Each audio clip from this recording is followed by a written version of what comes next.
Tenemos dos masas, m mayor y m menor iguales a 10 y 2 kilogramos respectivamente. Estas cuelgan de los extremos de una polea fija ideal.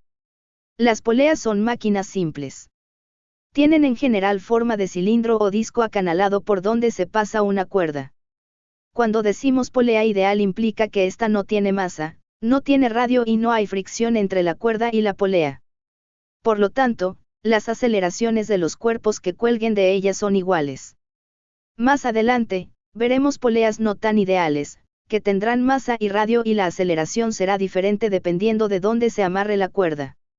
Por otro lado, las poleas fijas son aquellas que están amarradas o atornilladas a un soporte. Si se aplica una fuerza hacia abajo en un extremo de la cuerda, el otro sube. La polea fija solo invierte el sentido de la fuerza aplicada del otro extremo. Existen otras poleas, las móviles, que amplifican el valor de la fuerza al otro extremo. Nos enfocaremos en las fijas. Este sistema se llama máquina de Atwood. Queremos la magnitud de la aceleración de las masas y la velocidad de m mayor luego de 2 segundos, si ésta partió del reposo. Este es un pequeño problema de cinemática. Viendo los valores de las masas es fácil darse cuenta que la masa mayor bajará mientras la masa menor subirá. Esto debe reflejarse en las ecuaciones.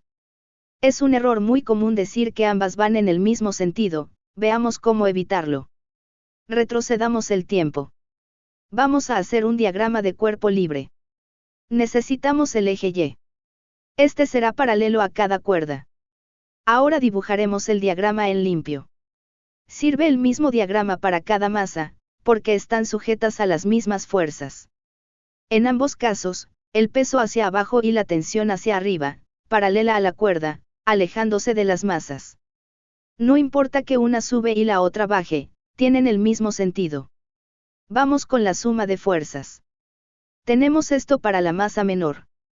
Y esto para la masa mayor. Como no hay equilibrio, el lado derecho queda así.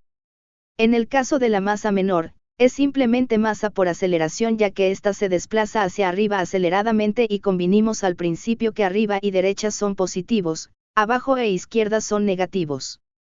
Por eso, la segunda ecuación tiene un menos. La masa mayor cae, así que debemos escribir menos masa por aceleración. Como solo queremos la aceleración, vamos a utilizar reducción. Escribimos ambas ecuaciones como una suma y multiplicamos alguna de ellas convenientemente por una constante. En este caso, se ha multiplicado la segunda ecuación por -1. Para que al sumarla con la primera, la tensión se cancele y solo quede la aceleración como incógnita. Trazamos una línea. Sumamos. Del lado derecho de la igualdad he sacado factor común la aceleración. Entonces, completamos el despeje dividiendo la suma de las masas. Podemos agrupar un poco más y queda una expresión aún más compacta. Viendo esta fórmula, es fácil ver por qué el sistema estaría en equilibrio si las masas fuesen iguales. En ese caso el numerador sería 0 y sin aceleración, hay equilibrio. Sustituimos. Obtenemos esto al cancelar los kilogramos. Recuerden, estamos despejando el módulo de la aceleración. Debemos obtener un valor positivo. Por último, la velocidad de la masa mayor luego de 2 segundos si ésta partió del reposo. Tenemos un tiempo y una aceleración, nos toca utilizar esta expresión.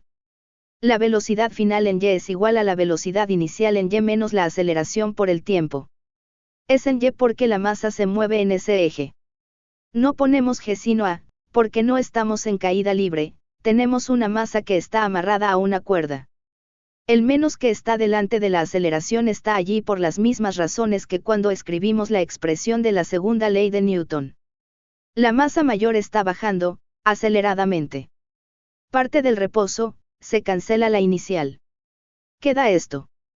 Sustituimos. Obtenemos una velocidad de -13,3 periódico metros por segundo. Es negativa, como esperábamos porque baja. Si nos hubiesen preguntado por la otra masa, m menor, la velocidad tendría el mismo módulo pero sería positiva porque ésta subía. Ahora, pasemos a un problema con un plano inclinado. La situación es parecida a la de la máquina de Atwood, excepto que una de las masas está apoyada sobre el plano. Nos dan el ángulo de elevación del plano, es 30 grados. Las masas valen 9 y 7 kilogramos respectivamente. No hay roce en este problema. Determine el sentido de movimiento, quién baja y quién sube. Y halle la tensión y la aceleración. Empecemos por el diagrama fácil, el de la segunda masa.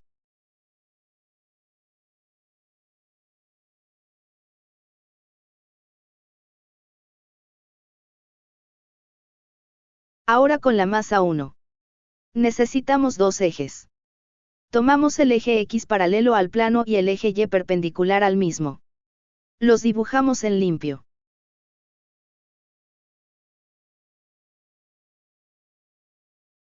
Colocamos la masa puntual.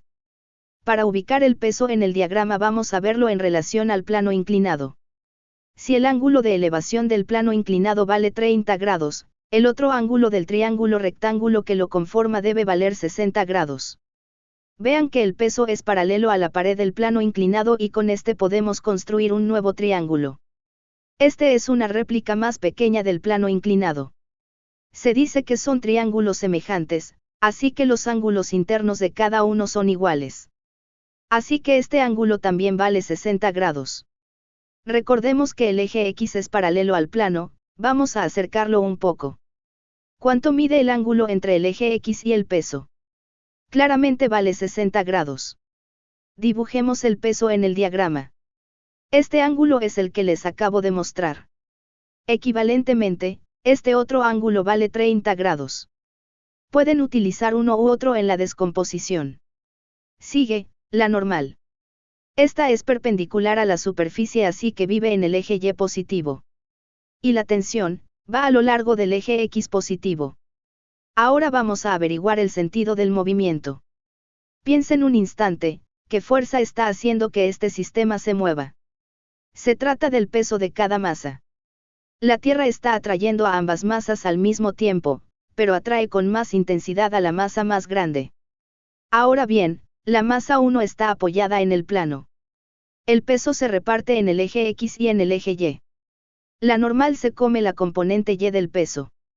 La tensión solo debe lidiar con la componente X. Vamos a comparar la componente X del peso, que vale m⁻1 por g por el seno de z, dado que es el cateto opuesto al ángulo. Con el peso de la otra caja. Al sustituir obtenemos esto. Gana la masa 2. Así que m⁻1 sube y m⁻2 baja.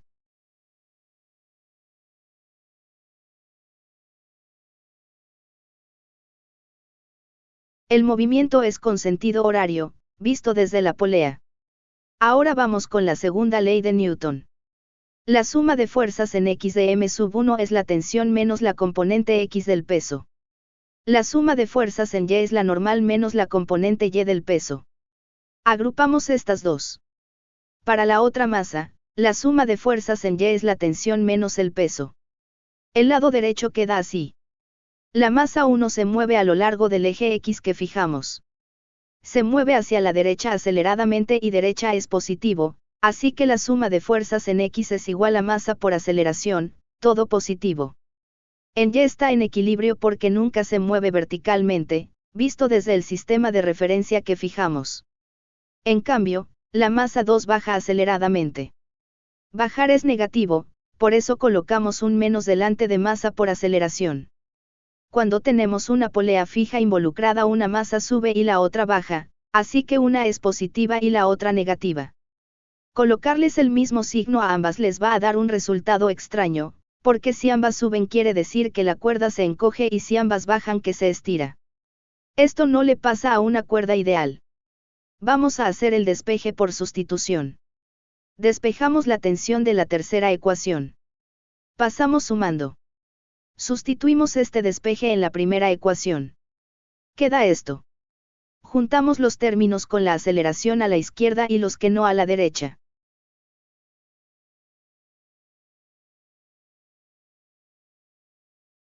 Sacamos factor común. Pasamos dividiendo y queda esto. Al sustituir los datos obtenemos este valor. Es común si no tienen mucha destreza sustituyendo aún caer en la tentación de sustituir los valores por el camino para ir recortando el tamaño de la fórmula, pero les aconsejo que no lo hagan porque es más difícil saber si lo hicieron bien.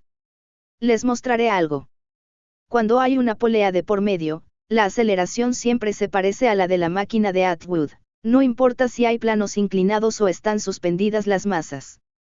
Antes obtuvimos esto. El peso de la que cae menos el peso de la que sube entre la suma de las masas. Esta fórmula de abajo se parece mucho a la del problema que acabamos de hacer. Hay una resta de pesos y una suma de masas, la única diferencia es el seno de z. ¿De qué sirve esto? Les permite diagnosticar lo que les dio. Si tienen una resta en el denominador, está malo. Eso sucede cuando colocan mal el signo de la aceleración en la suma de fuerzas. En el numerador está una resta de lo que hace que el sistema se mueva menos lo que trata de que no se mueva. El peso de la masa 2 es más grande y hace que baje, la componente del peso de 1 es más pequeña y se resiste a que caiga. Si tuviéramos roce también sería negativo. Finalmente, calculemos la tensión. Aquí está nuestro despeje un poco más compacto. Al sustituir, obtenemos esto. Como la cuerda y la polea son ideales, esta tensión es la misma para todo el mundo. Hemos terminado el problema. Por último, vamos a añadir al temido roce estático y cinético. La caja de 4 kilogramos reposa sobre una superficie horizontal. Los coeficientes de roce estático y cinético entre la caja y la superficie valen 0,5 y 0,1 respectivamente. Se amarra al extremo de una cuerda ideal y se ala la caja hacia la derecha con una fuerza de 27 newton. Aquí tenemos la superficie. Y aquí la caja.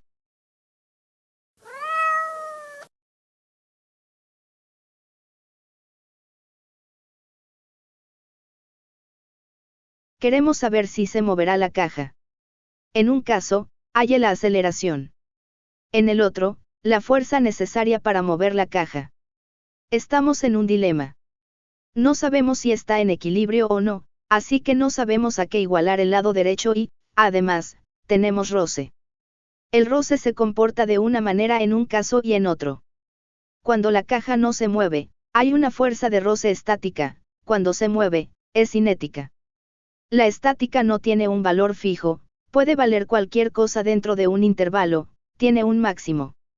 Si se aplica al cuerpo una fuerza más grande que el roce estático, este desaparece y lo reemplaza el cinético, que es más pequeño. Vamos por partes, primero supongamos que Pac-Man es un debilucho y la caja no se mueve. Vaya, Pac-Man está furioso. Disculpa Pac-Man, es solo una hipótesis. Me alegra que te hayas calmado. Vamos a hacer el diagrama de cuerpo libre de la caja. Colocamos el eje X paralelo al suelo y el eje Y perpendicular a este. Sustituimos a la caja por un punto en el origen. Como siempre, comenzamos por el peso, hacia abajo. Hay una fuerza normal hacia arriba debido a que la caja está apoyada en la superficie. La fuerza que aplica Pac-Man realmente es una tensión, pero como el enunciado dice F vamos a dejarla así. Apunta hacia la derecha. Finalmente, el roce estático, hacia la izquierda oponiéndose al movimiento. La suma de fuerzas en X es la fuerza aplicada menos la fuerza de roce estático. La suma de fuerzas en Y es la normal del piso menos el peso de la caja.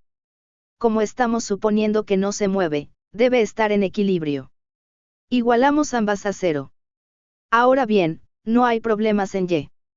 Pero en X se debe cumplir que la fuerza aplicada y el roce estático sean exactamente iguales. Es la única forma de que su resta de 0. Veamos si esto es posible.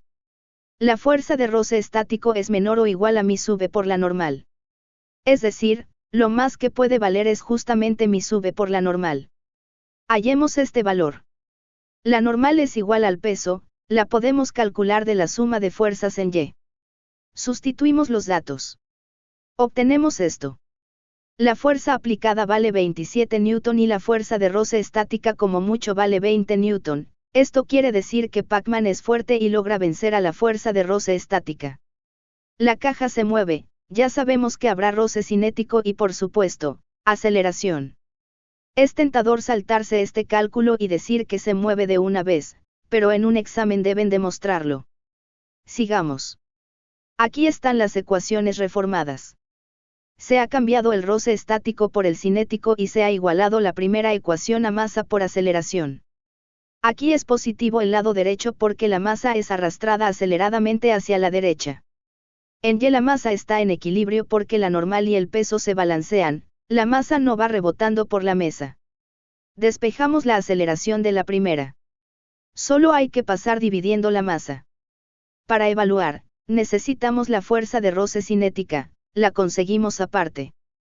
Es mi sub c por la normal. La normal es igual al peso. Sustituimos. Resulta en 4 newton. Volvemos a la ecuación anterior. Sustituimos. Obtenemos una aceleración de 5,75 metros por segundo al cuadrado. ¿Cómo vamos hasta ahora? Ya tenemos herramientas suficientes para abordar una serie de problemas, pero aún queda tela por cortar. Nos vemos en la siguiente parte.